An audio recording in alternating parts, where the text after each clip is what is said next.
ഫെബ്രുവരി 23 വെള്ളിയാഴ്ച. മത്തായി 5:20 മുതൽ 26 വരെ വാക്യങ്ങൾ. ഒരിക്കൽ ഒരു വിദ്യാർത്ഥി തൻ്റെ അധ്യാപകനോട് ചോദിച്ചു, എങ്ങനെയാണ് ഒരാൾക്ക് 2 കടുത്ത ശത്രുക്കൾ ഒരുമിച്ച് പ്രവർത്തിപ്പിക്കാൻ കഴിയുക? ടീച്ചർ മറുപടി പറഞ്ഞു, പാചകപാത്രത്തിൽ നിന്ന് ഒരു പാടം എടുക്കുക, അതിൻ്റെ നേർത്ത അടിഭാഗം 2 ശത്രുക്കളെ തീയും വെള്ളവും ഒരിക്കലും പരസ്പരം കണ്ടുമുട്ടുന്നതിൽ നിന്ന് സംരക്ഷിക്കുന്നു. അത് അവർക്ക് സമാധാനത്തോടെ ഒരുമിച്ച് പ്രവർത്തിക്കാനുള്ള അവസരം നൽകുന്നു. 2 എതിരാളികളുടെ വൈരുദ്ധ്യാത്മക ഗുണങ്ങളെക്കുറിച്ച് സ്വയം ചിന്തിക്കാതെയാണ് ഇത് ചെയ്യുന്നത്. അത് വെള്ളത്തെ വെള്ളമായി കണക്കാക്കുകയും തീ കത്തിക്കൊണ്ടിരിക്കുകയും ചെയ്യുന്നു. ഇന്നത്തെ സുവിശേഷ ഭാഗത്ത് യേശു പകയും കോപവും വേദനയും ഒരുപക്ഷെ വെറുപ്പും മുറുകെ പിടിക്കുന്നതിനെക്കുറിച്ചാണ് സംസാരിക്കുന്നത്.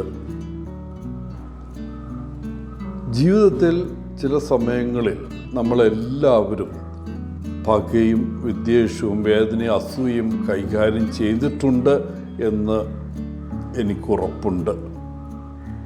ഇതൊക്കെ എല്ലാവർക്കുമുള്ള വികാരങ്ങളാണ്. മനുഷ്യരായിരിക്കുന്നതിൻ്റെ ഭാഗമാണത്. സ്നേഹം, നന്ദി, അഭിനന്ദനം, പ്രത്യാശ, വിശ്വാസം തുടങ്ങിയ പോസിറ്റീവ് വികാരങ്ങൾ പോലെ തന്നെ നമ്മൾ നെഗറ്റീവായി കണക്കാക്കുന്ന മറ്റ് വികാരങ്ങളും നമ്മുടെ ഭാഗമാണ്. മനുഷ്യരെന്ന നിലയിൽ വികാരങ്ങളുടെ സ്പെക്ട്രത്തിൻ്റെ 2 അറ്റങ്ങളും നമ്മൾ അനുഭവിക്കുന്നു, പോസിറ്റീവും നെഗറ്റീവും. ഇന്ന് നമുക്കുള്ള തിരഞ്ഞെടുക്കുവാനുള്ള സ്വാതന്ത്ര്യത്തെക്കുറിച്ച് യേശു ശിഷ്യന്മാരോട് സംസാരിക്കുന്നു. പോസിറ്റീവ് ആണെന്ന് നമുക്കറിയാവുന്ന വികാരങ്ങളിൽ ശ്രദ്ധ കേന്ദ്രീകരിക്കാനും നല്ല അനുഭവം നൽകാനും അവ നമുക്ക് തിരഞ്ഞെടുക്കാം. സ്നേഹം, പ്രത്യാശ, ഔദാര്യം, വിശ്വാസം എന്നിവ. അതല്ല എങ്കിൽ നമ്മെ അസ്വസ്ഥമാക്കുകയും മറ്റും ചെയ്യുന്ന നെഗറ്റീവായ വികാരങ്ങളിൽ ശ്രദ്ധ കേന്ദ്രീകരിക്കാൻ പറ്റും. കോപം, അസൂയ മുതലായവ. യേശുനാഥൻ പറയുന്നു, നിങ്ങളുടെ നീതി ശാസ്ത്രിമാരുടെയും ഫരിസേയരുടെയും നീതിയെ മറികടക്കണം എന്ന്. അക്കാലത്ത് ഈ മതനേതാക്കൾ കർത്താവിൻ്റെ വിമർശകരായി പ്രവർത്തിച്ചിരുന്നവരാണ്. അധരങ്ങളാൽ ആരാധിക്കുമ്പോഴും അവരുടെ ഹൃദയം ദൈവത്തിൽ നിന്ന് വളരെ അകലെ ആയതിനാൽ യേശു അവരെ കപടനാട്യക്കാർ എന്ന് വിളിച്ചു. സത്യസന്ധത എന്നത് കാപഢ്യത്തിൻ്റെ വിപരീതമാണ്. സത്യസന്ധത സമ്പൂർണമാണ്. മനസ്സിലും ശരീരത്തിലും ഒന്ന്, അതായത് ഉള്ളിലുള്ളത് പുറത്തുള്ളതിന് തുല്യമാണ്. അവിടെ ധാർമ്മിക സ്ഥിരതയുണ്ട്, ഇരട്ടത്താപ്പില്ല.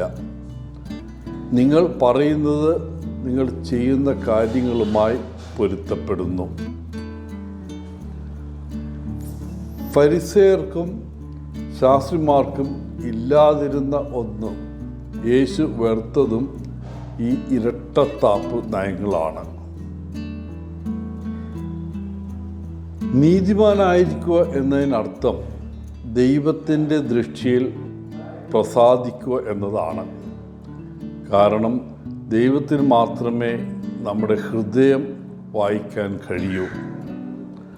നമ്മുടെ പ്രചോദനവും ആഗ്രഹങ്ങളും എല്ലാം അവൻ അറിയുന്നു.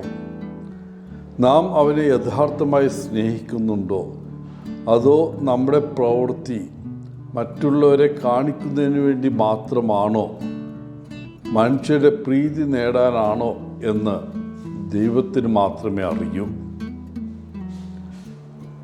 മനുഷ്യരുടെ മുമ്പിൽ സുന്ദരനായി കാണാൻ എളുപ്പമാണ്. നമുക്ക് ആവശ്യമുള്ളതെല്ലാം നടിക്കാൻ കഴിയും.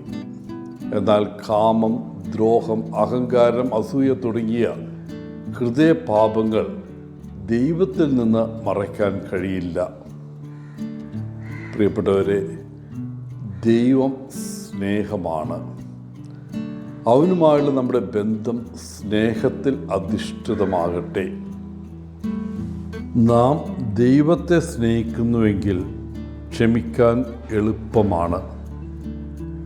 നാം നമ്മുടെ അയൽക്കാരനെ സ്നേഹിക്കുന്നുവെങ്കിൽ അവർ വിഡ്ഢികളാണെന്ന് പറയേണ്ട ആവശ്യമില്ല. നാം സ്നേഹത്താൽ നിറഞ്ഞവരാണെങ്കിൽ പാപത്തിൽ നിന്നും മരണത്തിൽ നിന്നും മോചിതരായിരിക്കുന്നു.